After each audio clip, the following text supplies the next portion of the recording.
Good morning, welcome back to my channel. আমি কৃত্তিকা। এখন ঘড়িতে সময় সকাল 9টা। আজকে 15ই অগস্ট। একটা লম্বা ছুটির সপ্তাহ শুরু হলো আজ থেকে। বৃহস্পতিবার মানে আজকে, শুক্রবার, শনিবার, রবিবার, এই 4 দিন পর পর দ্বীপের ছুটি রয়েছে। সোমবারও রাখি, সেদিনও একটা সরকারি ছুটি রয়েছে, কিন্তু দ্বীপের সেটাতে কোনো ছুটি নেই। আমাদের জন্য এই 4 দিনই যথেষ্ট। আজকে আমরা যাচ্ছি ঝাড়গ্রাম। বর্ণালী আর দিব্যকে তো তোমরা নিশ্চয়ই চেনো, যারা নিয়মিত আমার ভ্লগ দেখো। যারা দেখো না, মানে আজ প্রথম আমার ভ্লগ দেখছো, তাদের জন্য বলি, বর্ণালী আমার বেস্ট ফ্রেন্ড। কলেজ থেকে আমাদের বন্ধুত্ব শুরু হয়, তারপরে সেটা কখন পারিবারিক সম্পর্কে রূপান্তরিত হয়ে যায় টের পাইনি। তার বর দিব্য ঝাড়গ্রামেরই একটি কলেজে এখন কর্মরত, তাই বর্ণালীও এখন ছেলেকে নিয়ে দিব্যর কাছেই রয়েছে। ওরা বহুদিন ধরে বলে রেখেছে যে বেশ বড় উইকেন্ড পেলেই কিন্তু ঝাড়গ্রামে চলে আসবি, কারণ বড় উইকেন্ড ছাড়া ঝাড়গ্রামে গিয়ে ফিরে আসাটা একটু চাপের। কলকাতা শহর থেকে বেরিয়ে খড়গপুরে ঢোকার কিছুক্ষণ পরেই একটা বেশ ভালো রেস্টুরেন্ট দেখে আমরা ঢুকে পড়লাম ব্রেকফাস্ট করার জন্য। সকালে আমরা মোটামুটি চা, বিস্কুট, মুড়ি এইসব খেয়ে বেরিয়েছি। আর অবশ্যই রনর জন্য সেই চিরাচরিত আন্তর্জাতিক খাবারটা আমি করে নিয়ে এসেছি। 2 রকম ডাল, চাল একসাথে সিদ্ধ করে। ডিমটা আর সিদ্ধ করিনি, কারণ রাস্তায় যেতে যেতে ডিম না খাওয়াই ভালো। আমরা অর্ডার করেছিলাম রুটি, আলুর দম, সাথে অমলেট। রূপাই অবশ্য লুচি আর তরকারি খেলো। আজকে বেশ সকাল সকাল বেরোবো বলে রূপাই কাল রাতেই মেমারি থেকে আমাদের বাড়ি চলে এসেছে। এই প্ল্যানটা প্রায় 1 মাস আগে থেকেই ঠিক হয়ে আছে, কিন্তু মাঝখানে হঠাৎ করে আরজি করে এরকম একটা জঘন্য ঘটনা ঘটে যাবে আমরা কেউ কল্পনাও করতে পারিনি।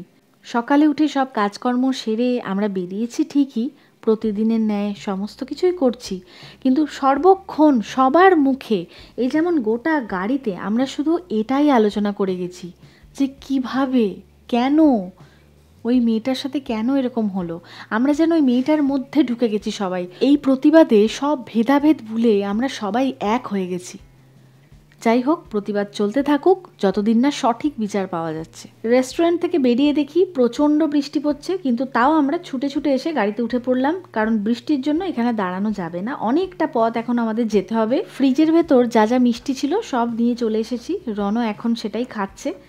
আর যা যা ছিল সবজি পাতি সব নিয়ে চলে এসেছি, কারণ এখন 2 সপ্তাহ বাড়ি যাব না। এই ঝাড়গ্রাম যাচ্ছি, ঝাড়গ্রাম থেকে চলে যাব বর্ধমান। বর্ধমানে 1 সপ্তাহ থেকে তার পরের সপ্তাহে ফিরবো কলকাতা। মামাই যেহেতু পিছনে বসেছে, তাই একবার করে মামাইয়ের কাছেও যেতে হবে, আবার একবার করে সামনেও আসতে হবে। আর যখন গান চলবে তখন আবার নাচতেও হবে। গোটা রাস্তা জুড়ে কোথাও ঝমঝমে বৃষ্টি, কোথাও আবার খটখটে রোদ। তো যেতে যেতে দ্বীপের হঠাৎ মনে হয়েছে যে একটা চাকায় হাওয়া কম আছে, একটা চাকায় বেশি আছে, তো সেই দাঁড়িয়ে এখন চেক করা হচ্ছে। ব্যক্তিগতভাবে লং ড্রাইভ আমার ভীষণ পছন্দ, তার উপরে যদি আবার বৃষ্টি হয়, কিন্তু খুব বেশিক্ষণ হয়ে গেলে আবার বড্ড বোরিং লাগে। বোর হতে হতে প্রায় ঘুমিয়েই পড়ছিলাম, কিন্তু ঠিক সেই সময় ন্যাশনাল হাইওয়ে ছেড়ে আমরা ঝাড়গ্রামের রাস্তা ধরলাম। কি অপূর্ব সেই দৃশ্য, চারিদিকে শুধু সবুজ আর সবুজ। এবার তোমরাও দেখতে থাকো।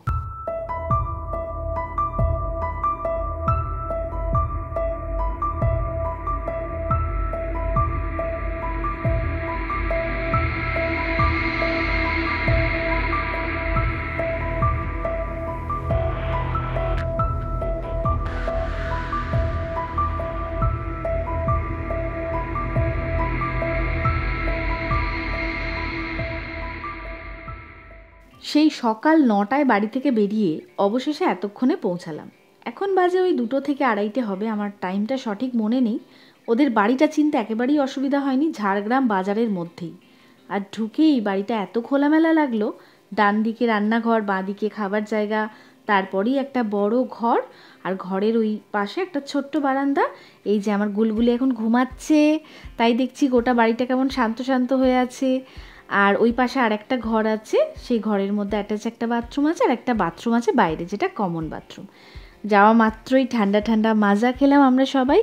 আর গিয়ে দেখি ঘরের মধ্যে কেমন একটা সুন্দর গন্ধ। ও বাবা, কড়াইয়ের মধ্যে তো মাংস। এটা দেখেই সোজা বাথরুমে দৌড় দিলাম, কারণ খিদে তো পেয়েছিল, এটা দেখে আরও সেটা বেড়ে গেল। এখন এটা রেডি হচ্ছে লাড্ডুর খাবার, মানে রনকে রিঙ্কি ছোট থেকেই লাড্ডু বলে, মানে ও যবে থেকে হয়েছে রিঙ্কি ওর নাম দিয়েছে লাড্ডু। আচ্ছা, রিঙ্কি হচ্ছে বর্ণালীর ডাকনাম। এই দেখো, গুলগুলিটা ঘুম থেকে উঠে পড়েছে। দাদা কোনো রকমে খেয়ে উঠে পালিয়েছে, এখন দাদার থালা থেকে ভাই একটু একটু করে ভাত খাচ্ছে। ওরে বাবা, কি হাসি দেখো।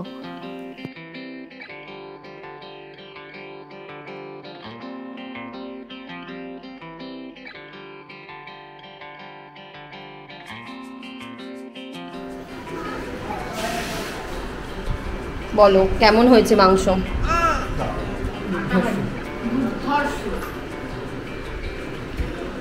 আমার হাতের প্রথমবার রান্না খাচ্ছে। ঝাড়গ্রামে এলাম বলেই রান্নাগুলো শিখলাম আমি, জীবনে আমার আধা হতো না। এত ভালো করবো ভাবিনি। কি দারুণ যে একটা লাঞ্চ করলাম বলে বোঝাতে পারবো না। এক তো খিদে পেয়েছিল বিশাল, আর দুই মাংসটা কি অপূর্ব বানিয়েছে রিঙ্কি।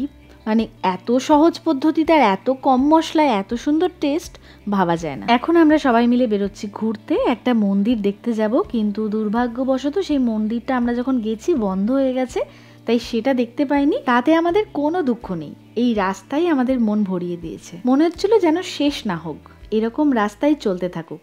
গাড়িতে ওঠা মাত্রই দুটো বাচ্চা একদম শটান ঘুম, যেহেতু খাবার খেয়ে দিয়েই গাড়িতে উঠেছে।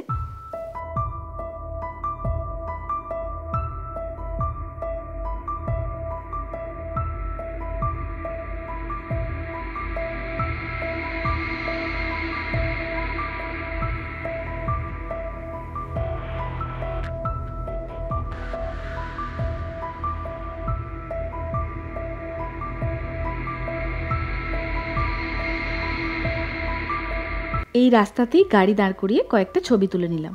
আর সেই সময় খবর এলো এখানে নাকি হাতি বেরিয়েছে। সেই শুনে তো আমরা তাড়াতাড়ি গাড়িতে উঠে পড়লাম এবং চলে এলাম ওদেরই বাড়ির পাশের একটা ছোট্ট ক্যাফেতে।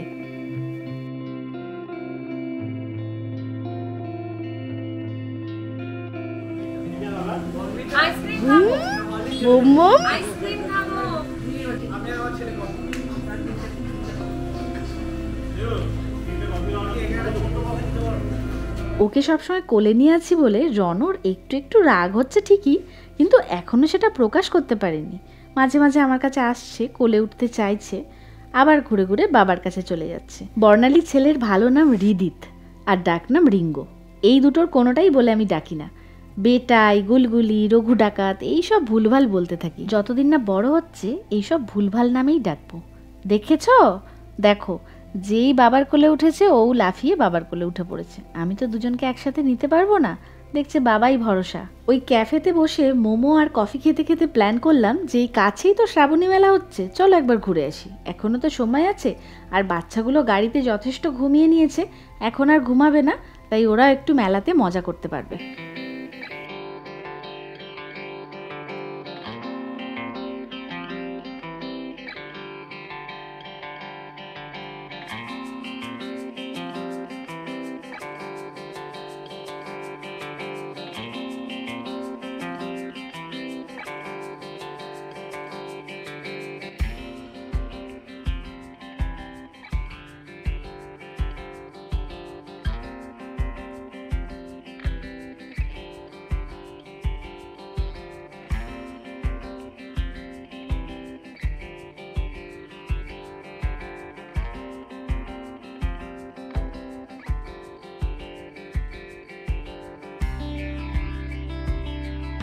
বাড়ি এসে রনর জন্য খাবার রেডি করে ফেললাম।